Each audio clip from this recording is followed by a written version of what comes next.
On Rosh Hashana, we read from the Torah. Day 1, we read chapter 21 of Genesis. And day 2, we read chapter 22 of Genesis. So chapter 21, 22 of Genesis are the readings of Rosh Hashana. What I wanted to do, or what I set out to do, was to examine these readings and to find out how many of the themes and the concepts and the lessons of Rosh Hashana are hinted to in the stories of Genesis 21 and 22, and maybe go through and see how many of those ideas we could find to maybe revisit the themes of Rosh Hashana, see the stories, and try to find connections between the stories and the deep understanding of the stories and the Rosh Hashana that is swiftly approaching. Now, I want to make a few disclaimers before we begin. Number one, a lot of these ideas that we're going to cover today are huge concepts, central concepts in Jewish philosophy and Jewish theology, repentance, what are you living for, what really matters in life. A lot of them are really weighty, heavy, central ideas, and of course we can't do them justice in the time allotted. So that's disclaimer one. Think of it as a Wikipedia stub. Some of these things we're just going to throw out ideas and move on to the next idea. And also, when I started researching for this topic, I just said, okay, I'm going to read and see what we find. And I'm pretty sure that if I thought longer or harder, I would have found even more connections between Rosh Hashana and the themes of Rosh Hashana and the readings that are associated with the day. Of course, it's needless to say that these readings were not arbitrarily selected. It wasn't like, hey, you know what? We have all the people who are a captive audience in the synagogue, and they're praying for a long time. Why don't we read from the Torah as well? Of course, that's not the way it works. These readings were selected because they really are going to focus us, orient us to the themes of Rosh Hashana. So that's what I wanted to do this year. Look at the readings and see what we find. So before we begin, let's go through a general just overview of what these readings are. What's the stories that we're covering? It begins with the conception and the birth of Isaac. The next event is Isaac's circumcision at 8 days, even though the previous parsha, chapter 17 of Genesis, Abraham is already circumcised, but Abraham's 99 years old. Ishmael's already 13 years old, so they're circumcised much later in life. But Abraham's told all successive children, all future children, when they're 8 days, that's when they get circumcised. And thus, Isaac is the first one to be circumcised at 8 days. There's a really interesting weaning party that they did for Isaac when he was around 2 years old. And then there is the conflict that Isaac has with his half-brother, Ishmael. Ishmael is sent away. He almost dies, is saved in a miraculous way. Abraham strikes a treaty with Avimelech. He plants the Eshel, this house of kindness on the crossroads where he reaches out to people, travelers. So that's the first day's reading. And the second day's reading is the story of the binding of Isaac, where God instructs Abraham to go take his son, his only son, his favorite son, bring him to some place where he's going to be offered as a sacrifice. And they take a 3-day trip, and eventually they go to the mountain, and it seems like Isaac is right on the brink of being offered as a sacrifice by Abraham. And at the last moment, God says, stop. Okay, you proved yourself. I know that you're totally committed to me. Gives him a blessing. Abraham renames the mountain, and he returns back home. And of course, the very next event is Sarah finds out about it, and she right away dies. I know there's also a postscript to the story. Right after the episode of the binding of Isaac, we read about Abraham's 12 nephews that are born. It's almost thrown in like an afterthought. It's like Abraham almost sacrifices his one son, or his one primary son. And right after that, he found out that his brother Nahor had 12 sons. Mazel tov. Amazing. So it doesn't seem to really fit into the story, but that's also part of the reading of Rosh Hashana, and we could assume that it's connected to the ideas of Rosh Hashana. Okay, so that's the overview. Let's go through these storylines one by one. So it begins with the birth of Isaac. But chapter 20, which is the story that immediately precedes the birth of Isaac, tells of Abraham traveling throughout the land of Israel. He travels to a place called Gerar. And in Gerar, his wife Sarah is abducted by Avimelech, the king of Gerar. She's very beautiful, even though she's already 90 years old. She's very beautiful, and he's very desirous of her. He takes her, and she tells him, "Oh, I'm not Abraham's wife. I'm Abraham's sister." He tries to approach her, but God appears to him in his dream and tells him, "Don't get close. This is Abraham's wife. Abraham's a prophet. If you don't return Sarah to Abraham, you're going to die." And he's like, "Well, she told me she was my sister. She said she was my sister. I'm totally innocent." And God says to him, "BS, maybe. Just know that you better return her to Abraham, or else you're going to die. And not only that, you and everything that you have is going to be destroyed." And of course, he wakes up the next day and there's a reckoning, and he gives Sarah back to Abraham and asks Abraham to pray for him. And the chapter ends. Abraham prayed to God, and God healed Avimelech, his wife, and his maids, and they were relieved. For Hashem had completely restrained every orifice of the household of Avimelech because of Sarah, the wife of Abraham. So what this means is that Avimelech and his whole household was stricken with a terrible illness that all their orifices were clogged up, which doesn't sound very pleasant. And Abraham prayed, and all their orifices were open. So they were able to go to the bathroom, they were able to filter out all the things that need to exit the body via the orifices.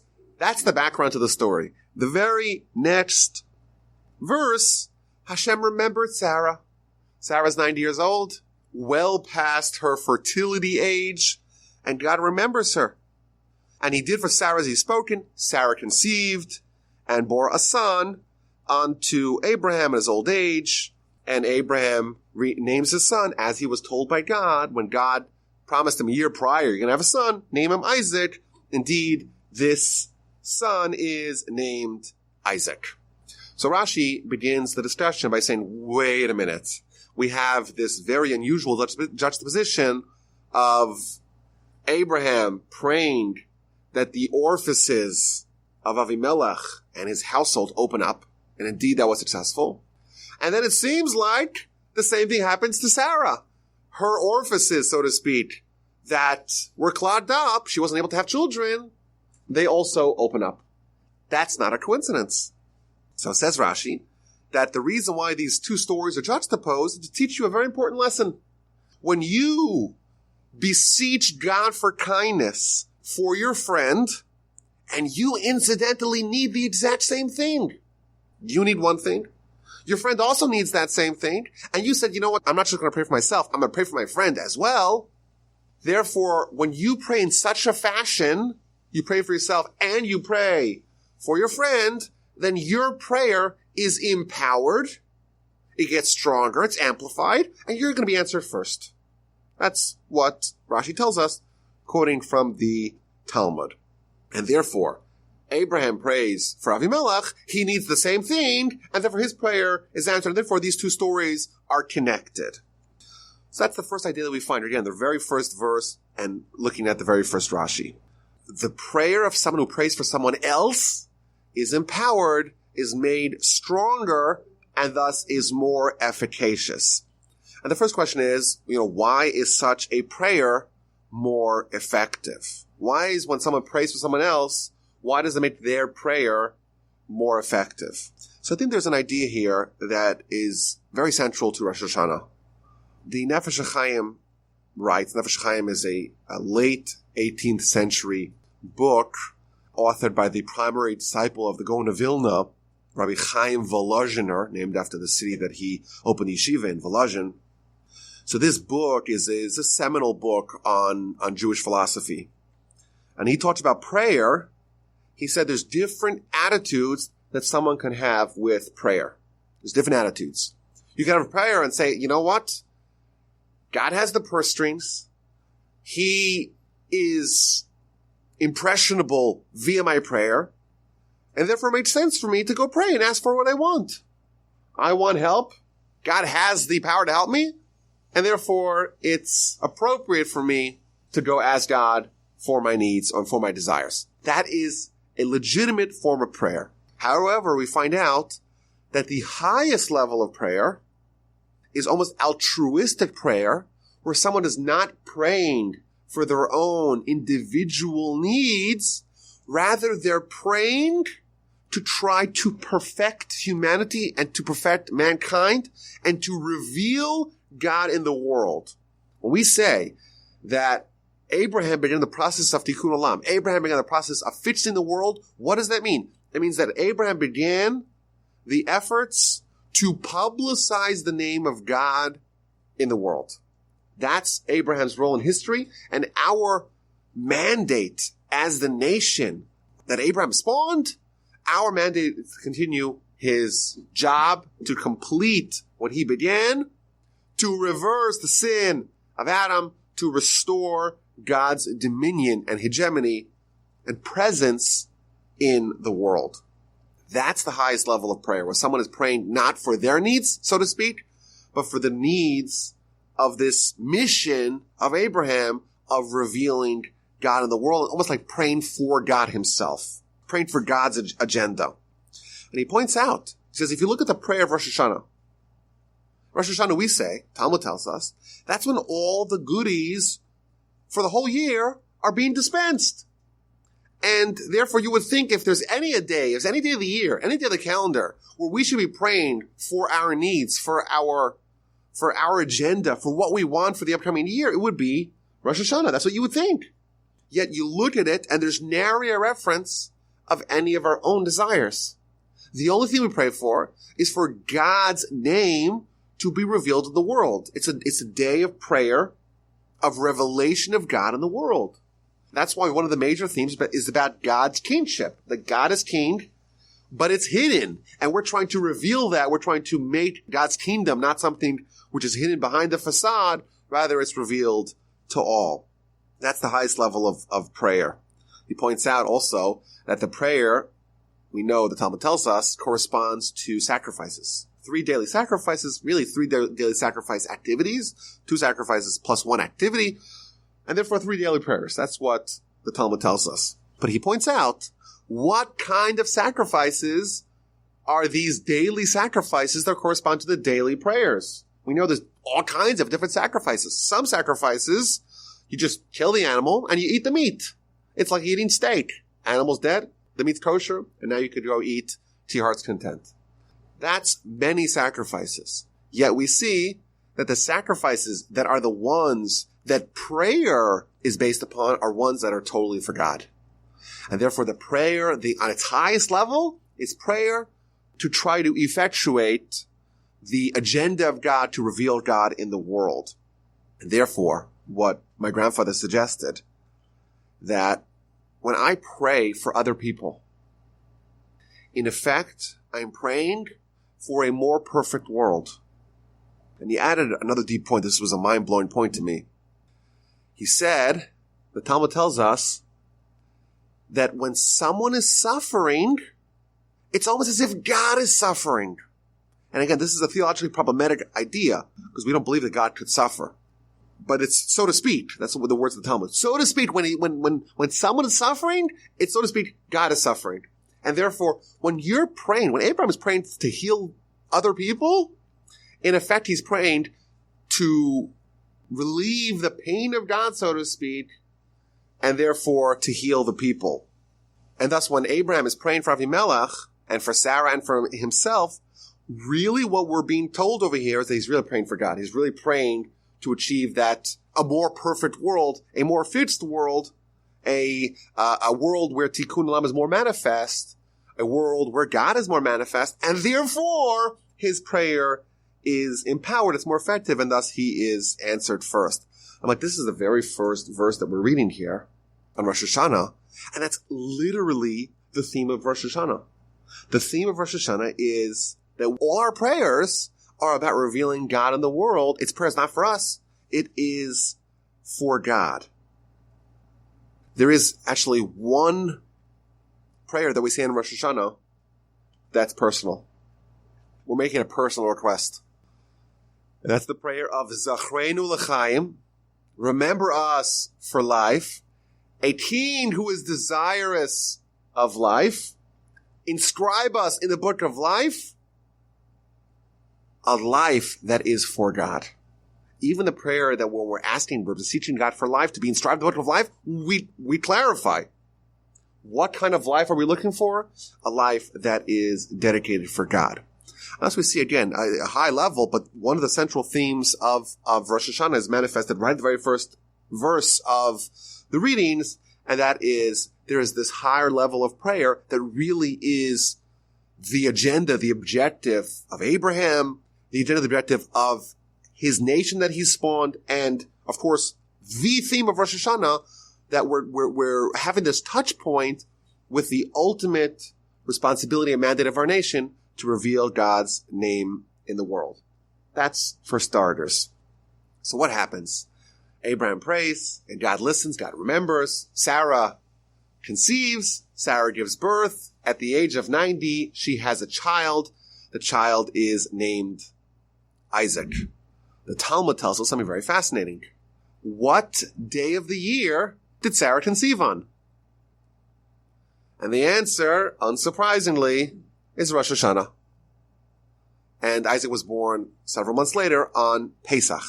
That's what we're told in the Talmud. Talmud book of Rosh Hashana, page 11a. On Rosh Hashana, Sarah was remembered, was redeemed, i.e. she conceived. Moreover, Rachel, one of the next very famous barren women who had a child after many years of agony and pain, that too, Joseph was also conceived on Rosh Hashanah. Moreover, Hannah, the mother of Samuel, read Samuel chapter 1. She's suffering terribly. She's praying from the depths of her heart to have a child. And she, of course, becomes the mother of Samuel, the greatest of the prophets of that era. Someone that even is on par, on the same pedestal as Moses and Aaron, to a certain extent. When does she conceive? She also conceives on Rosh Hashanah.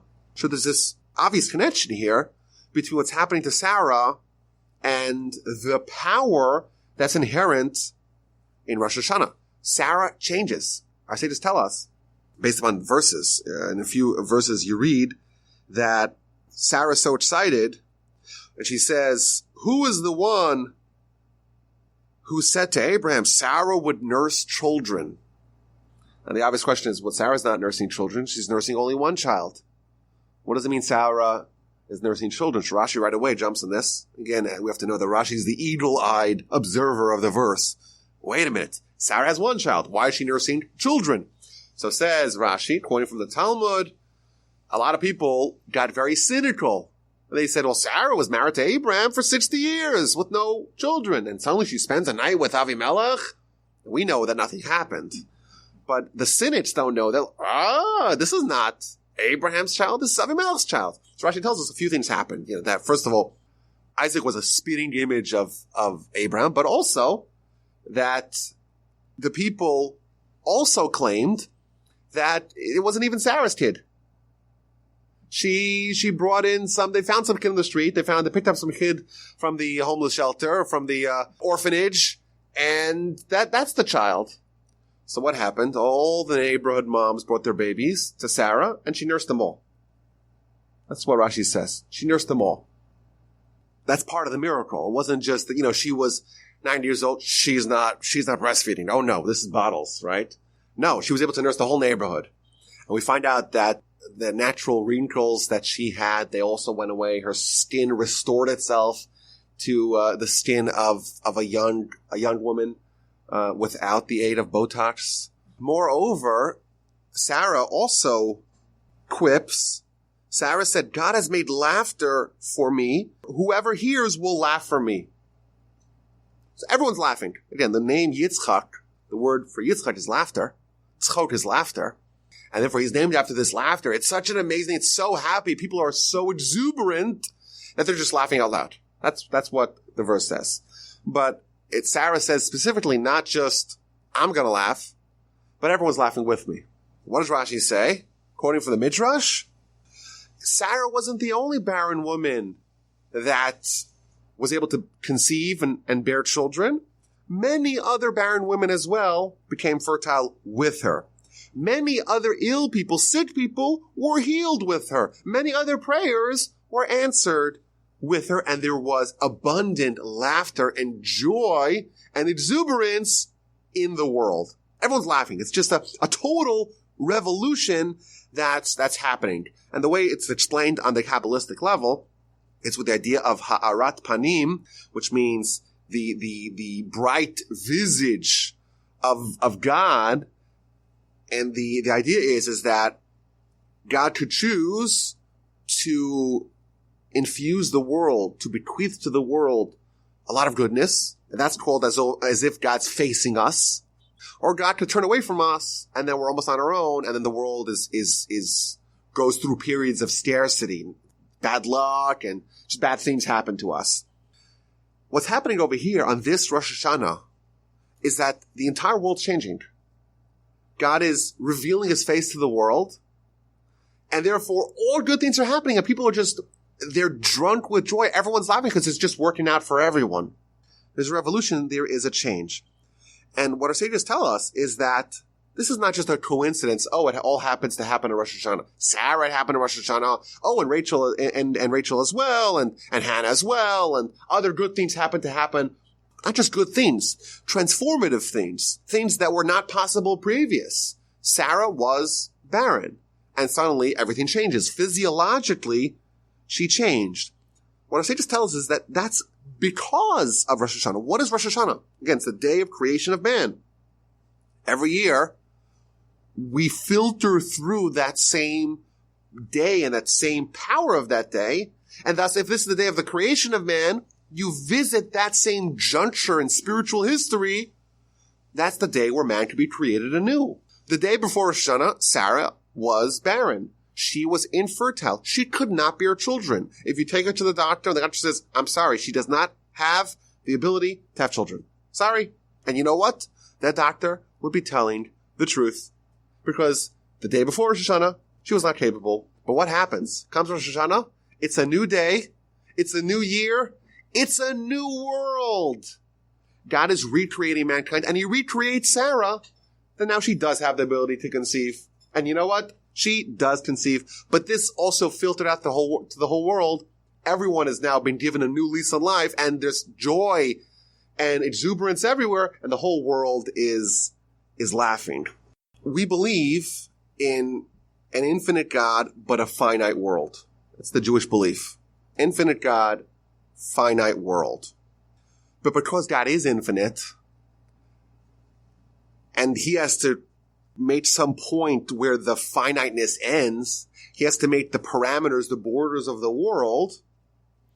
That therefore means that the world can change. The world is dynamic. Because God could choose to give more of his infiniteness, to extend more of that to the world.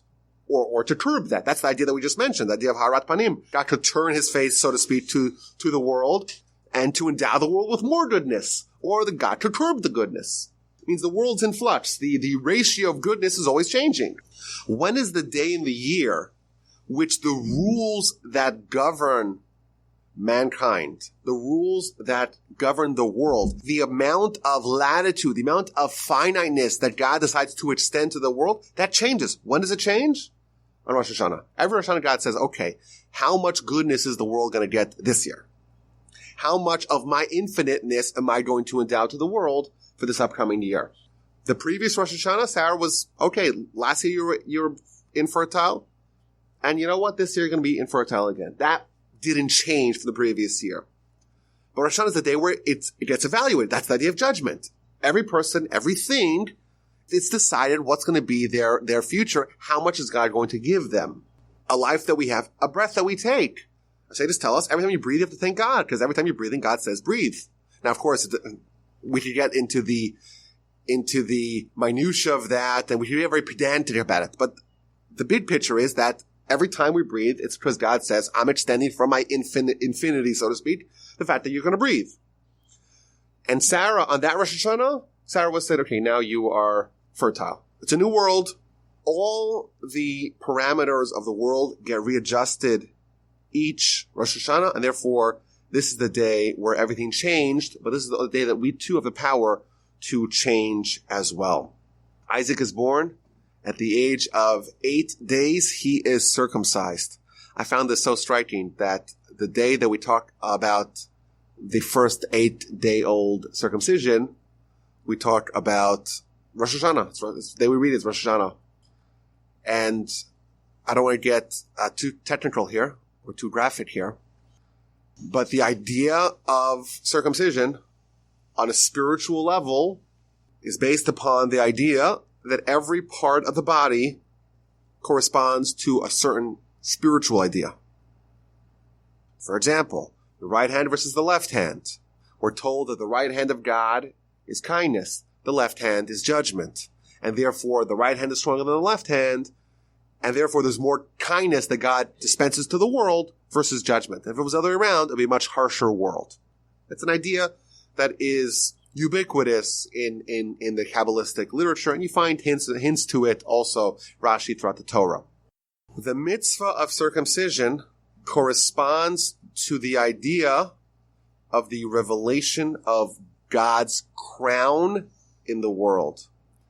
And, it's no coincidence that Abraham is the one who kickstarts the mission of reversing what Adam did. Adam lived in a world, at least initially, where God was ever present.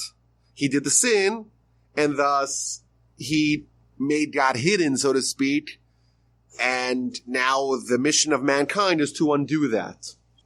In the words of the Talmud, Adam was created circumcised, but he pulled his foreskin to once again make himself uncircumcised. That's the words of the Talmud. You read that simply, you think that Adam did a very painful procedure, but that's not the point. On a deep level, the metaphor is that Adam arrived in a world where God was ever present, but he undid that, and now Abraham is the one who's given the mitzvah to symbolize in our very body, in the part of our anatomy that we're most similar to God. That's where we have creation, the idea of a human to create like God, in the image of God. Specifically where we're most similar to God, we do this mitzvah, which symbolizes the revelation of the crown of God in the world. And there's no day where that theme is more present than on Rosh Hashanah. Again, all the praise of Rosh Hashanah, the history of Rosh Hashanah. That's when God became king. God became king on Rosh Hashanah because that's when Adam was created, and therefore there's now a subject, and God is recreated or recoronated as a king every year, and it's just not a coincidence that we read about the circumcision, the very first circumcision done properly at 8 days, the circumcision which symbolizes, which parallels the theme, the central theme of Rosh Hashanah, that we read that on Rosh Hashanah every year. Now, there's an interesting juxtaposition here between the idea of laughter. It's really striking. Again, you cannot miss this when reading this story. So Isaac is named Laughter, and Sarah is saying how everyone's laughing. It's so amazing. It's so funny. It's just, who would have thought? Sarah's 90. She has a baby, and everyone's having babies, and everyone's happy, and everyone's being healed, and it's just so much laughter. And then right away, we read, child grows up. He's 2 years old, and there's a party to celebrate his weaning. And the very next verse, Sarah saw the son of Hagar, the Egyptian. He was laughing. Sarah saw Ishmael now laughing. Metzachik, same word. So what does that mean? What did she see? So Rashi gives us 3 explanations to explain what she saw in Ishmael's laughter. The first explanation is that she saw him doing idolatry. The next explanation is she saw him doing a sexual crime, sexual immorality. And the third explanation is she saw him murder. And I find this so striking that we have this laughter in verse 6, which Rashi tells us, it's so happy, I'm so thankful, what an amazing change. Everyone's healed and everyone's happy and everyone's joyous. And verse 9, 3 verses later, Rashi says, Ishmael's laughing. That's a very different kind of laughter. That's the 3 most egregious, worst sins in the world. And that's what Ishmael was doing. Later on, we find out that Ishmael had not actually committed any sins, because Ishmael's going to be banished, and he's going to be saved because at that moment he is still innocent. Yet Sarah, she sees him laughing, and she's already able to see there's something corrupt inherent in the laughter. She sees that this is a laughter of mockery. This is a sardonic laughter. This is a laughter that has within it the roots of all these future sins. So I just found this so interesting that you have the same word 3 verses apart with wildly divergent interpretations. And of course, there is a consequence for Ishmael's behavior because he's going to be banished. Or Sarah's going to propose to banish Hagar and her son. Abraham's going to demur, but God's going to say, listen to Sarah, she's a greater prophetess, and indeed Ishmael is banished. But isn't it interesting that the very same word, 3 verses apart, has completely opposite meanings? I wanted to maybe suggest that this is also maybe a lesson for Rosh Hashana. The Torah is giving us its take on Sarah's laughter, on the rest of the people's laughter when everyone has all these good fortunes befall them, and it's telling us what the Torah, the correct take is about Ishmael's laughter, that his laughter already hints at a very sinful future. I think if we were present and we happened to witness Sarah laughing, and then we witness Ishmael laughing, I don't think we could be able to tell the difference. To us, it would both look the same, equally innocuous. Yet the Torah reveals to us that one of them was a huge mitzvah of appreciating God's goodness, and the other one was a harbinger of the worst sins yet to come. I think we can suggest there's a broader point. And that point is that the way we judge circumstances, situations, and people and events is very different than the way God judges. If we saw these two events, we'd say they're the same. Sarah's laughing. No, she's laughing. No, it must be so funny. She has uproarious laughter. Ishmael's laughing. Oh, I wonder what he's laughing about. That's how we would judge a situation. And yet we see that the Torah, and again, even though Abraham initially doesn't seem to agree, but God confirms that Sarah's correct, the Torah sees one as a tremendous mitzvah. Is there a greater mitzvah than appreciating what God's doing for you and being joyous with that? It's a great mitzvah. And one as being the total opposite, a laughter that's rooted in the worst sins. Maybe we can suggest that same idea is maybe one of the reasons why our predecessors were so fearful of the day of judgment. We can never be sure that we have the correct take. Our judgment is accurate. We all hopefully think about ourselves as generally good. Yet when you read this story, it does open up the following question. Are we sure that God agrees with that? How does God really view me? Is it possible that all the mitzvahs that I did, maybe there's something about that could question the legitimacy of those mitzvahs? Maybe I was doing it just for honor. If you do a mitzvah because you want honor, is that really a mitzvah? Was that a full-blooded mitzvah? And I think there's other examples of this phenomenon where people, their self-assessment is very distant from God's assessment. So, for example, Korach launches this whole rebellion. He thinks he's the most righteous person in the world. He thinks he's greater than Moses. Yet we find out that he's doing a terrible sin of sowing discord amongst the people, and he's killed for it. And many of the onlookers of the episode of Pinchas, they think he's nothing more than a homicidal psychopath. That's what they think about him. Yet we find out that right away he's lauded by God. He's given all kinds of promises. He's upgraded to being a Kohen. And I think these examples show that we can't be too comfortable with our own status and our own judgment and our own take on the situation. And therefore, there's a reason for us to be nervous about the judgment of Rosh Hashana. My grandfather of blessed memory, in one of his books, he ends his book with a terrifying statement. This is the last book that he published in his lifetime, and he actually was planning on publishing it posthumously. It was going to be his legacy gift to us, but they convinced him to publish. He was 90 years old when he published it. And the very last portion deals with the various levels of achievement that someone could get in Olam Haba, in the afterlife, based upon the behavior that they have over here. That's what it deals with. And he quotes a contemporary of his, someone who's a little bit older, one of the great revered sages of his era. His name was Rabbi Elia Lopian. He was widely considered to be one of the great sages and pious, righteous men of his time. In fact, there seems to be documentation that he had a visitation of Elijah. How do I know that? Because that's what my grandfather writes. Yet, he quotes the teaching in the Talmud. The Talmud says as follows. The Talmud says, Jewish sinners with their body and non-Jewish sinners with their body. What happens to them?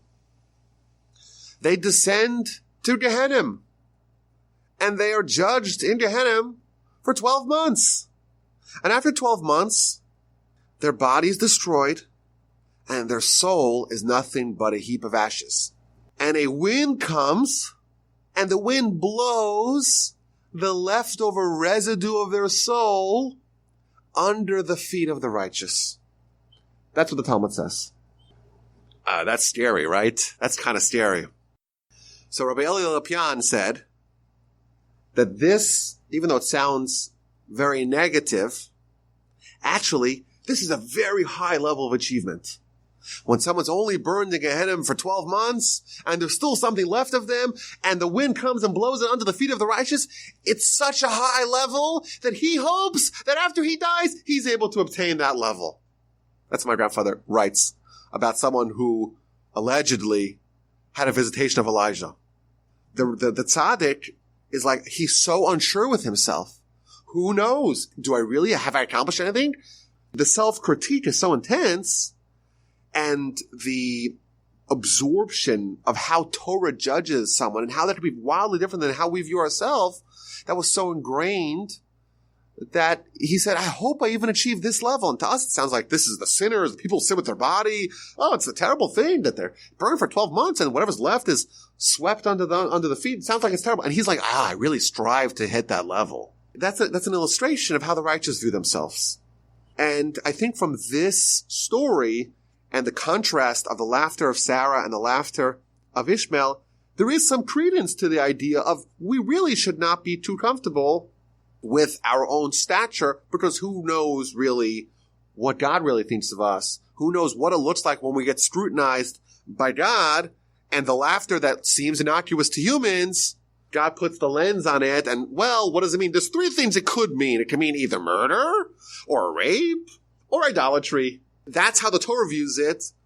And for us, if we were the judges, we would say, this is totally innocuous. Let it pass. It does not pass. And instead, Ishmael is actually banished as a result of this episode. Sarah hears what Ishmael is, how he's behaving, and she says, okay, we have to drive him out. Abraham is greatly distressed. He doesn't want to send away his son, apparently. And God tells Abraham, don't be distressed. Whatever Sarah tells you to do, you listen to her. Isaac is going to be your true heir. Yes, the son of Hagar, Ishmael, is going to be made into a great nation. True. He is your offspring, and therefore he's going to be a great nation, but he's not going to be your heir. He's not going to be the one to complete what you began. So Abram wakes up in the morning early. He gives provisions to Hagar, and he sends them off, and she goes on her way. She's in the desert, and the water runs out. And Rashi tells us the water runs out because Ishmael was sick, and therefore he's drinking a lot of water, and therefore they run out of the water, and now Ishmael's about to die. So let's look at this event of the banishing of Ishmael. We know that Abraham, he is heralded as the paradigmatic figure of kindness. He's the one who really personifies the idea of doing kindness to other people. Yet we see in the readings of Rosh Hashana that he does two very unkind things. Namely, he banishes his own son, and he tries to murder his other own son. What's the deal? How do we reconcile Abraham's kindness with acts that seem to us to be decidedly cruel? I think the easy answer is that Abraham was not someone who was doing kindness in isolation. Abraham was someone who was completely a servant of God. And if God tells you to do something, you do it. Even if it's against your tendency is to do kindness, but your tendency to do kindness is because that's the will of God. Abraham wasn't someone who happened to do faith and happened to do kindness, and those two are not related. He was doing the will of God. The will of God is that we become kind. But when the will of God is that we act in a cruel way, or in a way that appears to be cruel, he did that with the same eagerness as he did all his actions, because all his actions were trying to fulfill the will of God. In fact, we find out in both of these stories, Vayashkem Avraham Baboker, Abraham woke up in the morning early, both to banish his son and to go execute his other son, Isaac, the binding of Isaac's story. Both of them he does eagerly. He wakes up early in the morning. He runs to do it because he's motivated by one thing and one thing alone, and that is doing the will of God. And I think we pray in Rosh Hashana, remember us for life, give us life, inscribe us in the book of life, but then we clarify, what kind of life are we asking for? We're asking for Lemancha Elokim Chaim. We're asking for life that is living for God. I think this is a great illustration of someone who actually lived a life for God. These stories, it seems to be stories that are conflicting with Abraham's character. Abraham is the paragon of kindness, and he's acting in a cruel way. Then we find out, no, Abraham is not a man of kindness per se. Abraham is a man of doing the will of God. Abraham is the man who is living a life solely focused on the agenda of God. Normally that means do kindness. When God says, go banish your son, it doesn't make sense to us. It's unkind in our eyes. But what motivates Abraham is living a life based upon what God wants. God wants me to banish Ishmael. He banishes Ishmael. God wants me to execute Isaac. He does all he can to try to execute Isaac. Now, it's interesting. We find in the verse 11, this matter greatly distressed Abraham. He was very distressed. So why was he distressed? So we would say because you have your son. He's a teenager. How bad is he really? To send my own son away, to send Ishmael away, that's something that's very hard for a parent to do. That's what we would say. You look at Rashi, and Rashi says that no, Abraham is distressed for a different reason. Abraham is distressed because his son Ishmael is going on a bad path. And then Rashi says, as a second explanation, he's also distressed about sending away his son. Now we know, a general principle, whenever Rashi gives two explanations, he gives the first one, which is the one that most fits the true understanding of the narrative of the verse. And then if he adds the second one is a little bit more midrashic. It's a little bit more homiletic. It's a little less connected to the true understanding of the verse. So it's an amazing thing we find out here about Abraham. Abraham's distressed. He's going to have to send away Ishmael. There's two reasons why he's distressed. He's distressed because any parent would be distressed sending away their kid. But he's also distressed because Ishmael, his son, is heading in the wrong path, in the wrong direction.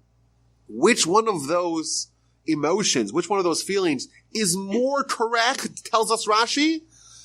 The fact that his son is going to a bad path, that is what is truly distressing him. And yes, as an afterthought, it's also not pleasant for a parent to send away his child. I think that's, again, another example of the fact that Abraham is living a life for God. His motivation, his agenda is the agenda of his soul, and that's what we're really asking for God. Abraham is coronating God in his own behavior because he is submitting his own personal interests to the will of God. He's saying, God says, I'm listening. What does that mean? That shows that he's submitting himself. He's subservient to God. God is his king. He is living the life of someone who's living a life for God. I think we could say broadly, to make this more relevant to us, the spiritual sensitivity that Abraham displayed was not a nice add-on. It's really nice to also cultivate your spiritual side. I think that's a good thing. But it belies the fact that we view ourselves as bodies. We view the body's agenda as who we really are. That's our identity. But don't forget about the soul, throw it a bone. Abraham was not like that. Abraham lived the life of the soul. Abraham lived the will of God. That, everything else, the fact that he was worried about his son, the fact that he had the filial care and concern for the well-being of his son, That's the add-on to the agenda of the soul. So Hagar and Ishmael are sent away. Ishmael gets sick. They finish the water, and he looks like he's about to die. Hagar sits a distance away. How far away? A few bow shots away, the Torah tells us, because she doesn't want to be privy to the death of Ishmael. Ishmael's about to die, and therefore she doesn't want to see it. She doesn't want to witness it. Now, Rashi tells us that when Hagar left, she left Abraham, and she returned to the idolatrous ways of her Egyptian forebearers. That's what Rashi says. I want to just say this quickly without getting bogged down. This is another example of the harshness of the Torah scrutiny, because we know that Hagar is going to come back. And after Sarah dies, Hagar is going to remarry Abraham. Obviously, she didn't go back to the ways of idolatry. She didn't truly go back, but she thought maybe, you know what, maybe I'm done with this whole Abraham thing. I'm done with this whole monotheism thing. And she kind of edged a little bit towards, let me just go back to where it was comfortable. Let me just go back to my origins. And consequently, it's already in the Torah's eyes, it's already viewed as she strayed and went back to idolatry. That's another interesting point. But the Torah tells us that Hagar, when she deposits Ishmael, she's a bow shot away. What that reveals to us is that it wasn't just Sarah who knew that Ishmael was rotten, had a wild temper, and had a tendency towards violence. It was a volatile child. It seems like Hagar is also aware of that. Why would the Torah tell us that she's bow shots away from him? What I think it's telling us, a simple understanding, is that she knows he's violent, and she doesn't want to be the receptacle or the recipient of his violence, and therefore she's like, I'm going to be out of range. I don't want him to pick up his bow and start shooting me. I'm going to go out of range just in case Ishmael wakes up and is angry at me. Even his mother knows that he has a violent tendency. So what happens? She's sitting at a distance. She starts crying. And verse 17, God heard the cry of the youth, and an angel of God called to Hagar from heaven and said to her, why are you upset? Don't worry. God heeded the cry of the youth. And it adds a few words. In his present state. Ba'asher hu sham, in his present state. What does it mean, in his present state? So look at Rashi. It's an amazing Rashi, and it's just so relevant to Rosh Hashana. It's like this one you don't even have to think about, because the Talmud actually says it. It says Rashi, what does it mean? It means that Ishmael is being judged as per his current behavior, not in relation to how he's going to behave in the future. Why? Rashi tells us. The angels at this time said to God, we have Ishmael on the ropes. Why?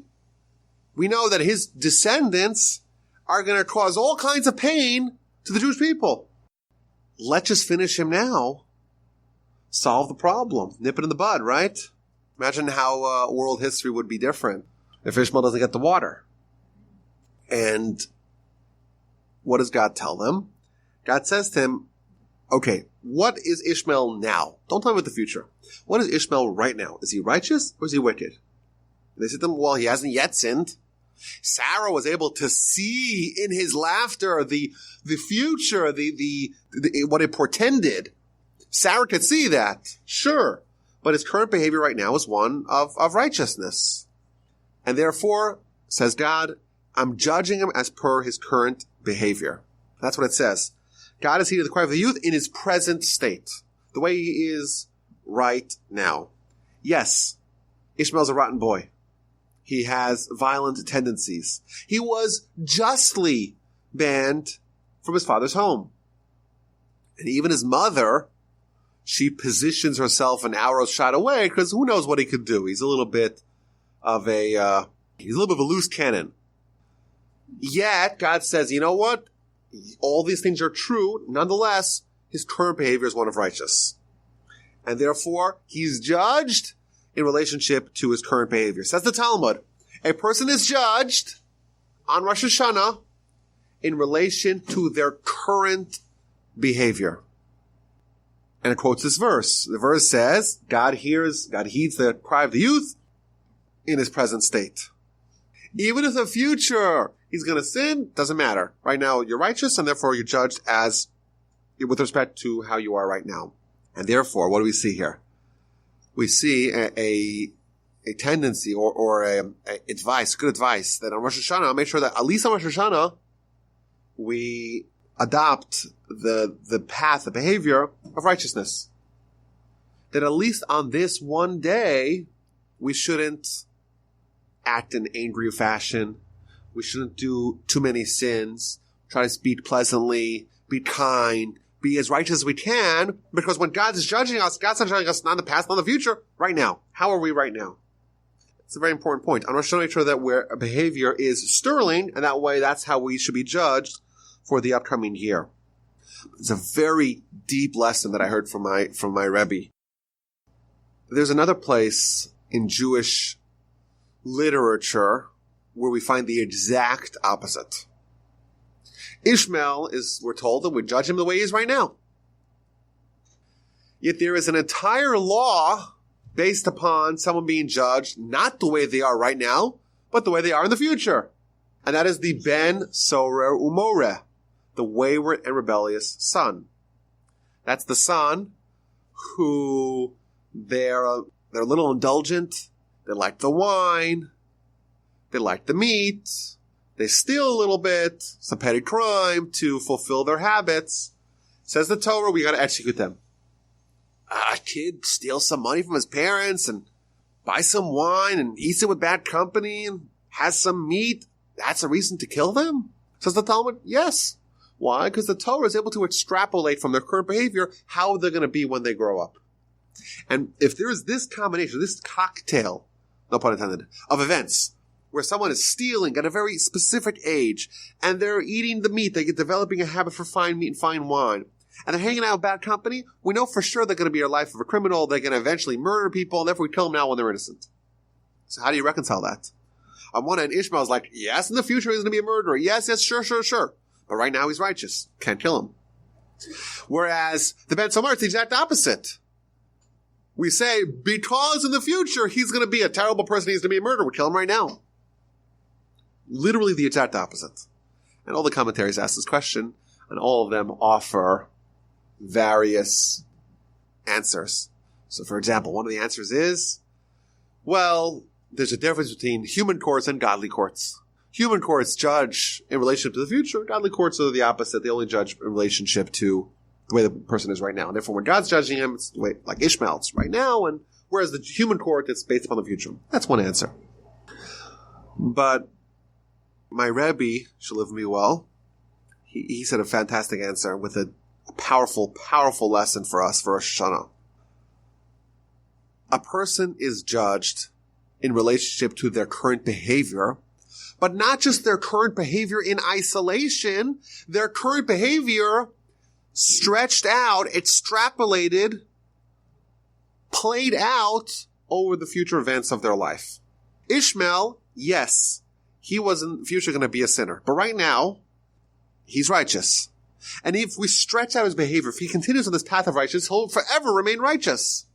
And yes, he's judged in relation to the way he is right now, but not just the way he is right now in isolation, the way he is right now, and what that shows us vis-a-vis looking just at his relationship, as behavior right now, looking to the future, it's righteousness as far as the eye could see.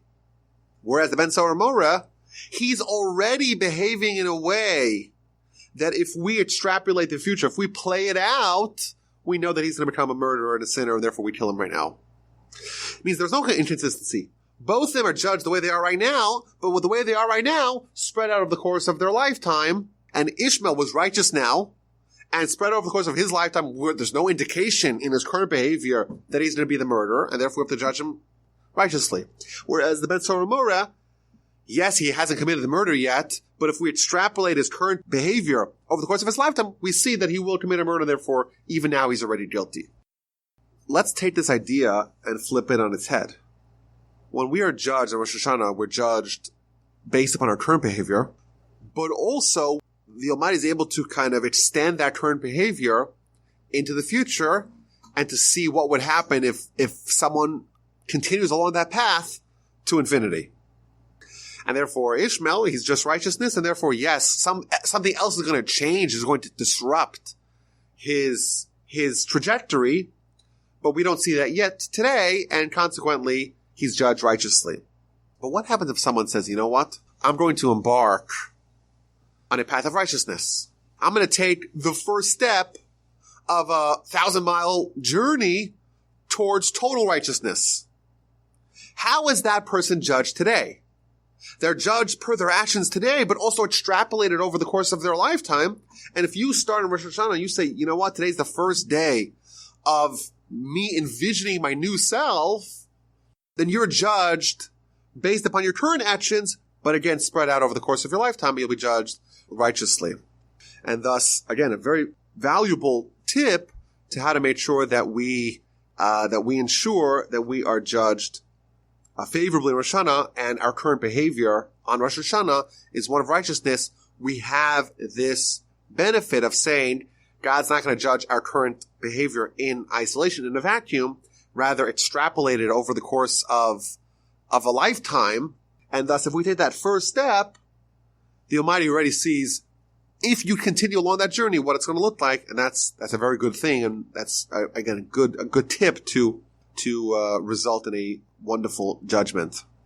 I know we're out of time here, but there's one more thing that I wanted to share just from this story. I guess we only covered the first day of Rosh Hashanah reading. But it's interesting. We see that Hagar and Ishmael, they leave, they survive, they get the water, and they end up in Egypt.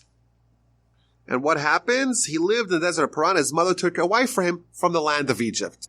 So we're told not a great deal about his wife. We only know that his wife came from Egypt. That's the only thing we know really about his wife from the verse. So look at Rashi, a beautiful Rashi. We know that Hagar, she herself, was from Egypt. And therefore she is going back to Egypt. That's the place where she's more comfortable. That's where she grew up. And therefore when she's selecting a wife for her son, she goes back to her homeland. And Rashi tells us that there's a popular adage that people say that relates to this point. If you throw a stick up in the air, it will fall down right where it began. People go back to their roots. That's the idea. And Hagar, she's looking for a wife for Ishmael. She goes back to her roots. Like you throw the stick up in the air, she's been far, far away from her roots, but ultimately she comes back to her roots. That's what Rashi says. I was thinking, isn't that what Rosh Hashanah is all about? Rosh Hashanah, with our whole life, we're up in the air. We're living this whole life, and we have all kinds of distractions. We're floating aimlessly, forgetting, so to speak, what we're living for. And then Rosh Hashanah is the day where we go back to our roots. We remember, where did we come from? We go back to Adam. Why was Adam created? What did Adam do? What are we living for? What is the national mission of the Jewish people? What are we here to accomplish? What really matters in our life? And we try to readjust our life trajectory every Rosh Hashanah to make sure that we're still on course to live the life that we really want to live. It's just a beautiful illustration. The whole year we're up in the air. We're like that stick. You throw it up in the air. And then on Rosh Hashanah, we come back to our roots. We remember what we're truly living for, what we aspire to achieve in our life, and hopefully have that moment, that time in the year to again re-examine our life and try to again hone in on the message, to hone in on what it is that we're here for and what it is that we're trying to accomplish. So those are some of the lessons that I pulled out from the Rosh Hashanah reading. There are many, many more. Of course, we haven't even talked about the Akedah and the binding of Isaac and the shofar, of course, the horn of the ram that gets caught in the thicket, and everything that portends. But my hope and my blessing to all is that we have a Tzim Chasim Tova, where all of us are inscribed in the book of life, in the book of the righteous. We're stamped in the book of the righteous, and we all have a happy, healthy, sweet new year of wonderful Torah study and wonderful camaraderie together. It was a pleasure to be with y'all this past year. I'm looking for another great year upcoming. My email address is rabbi@wolbajim.com. I look forward to hearing any questions, any comments, any feedback of any kind. I deeply appreciate it.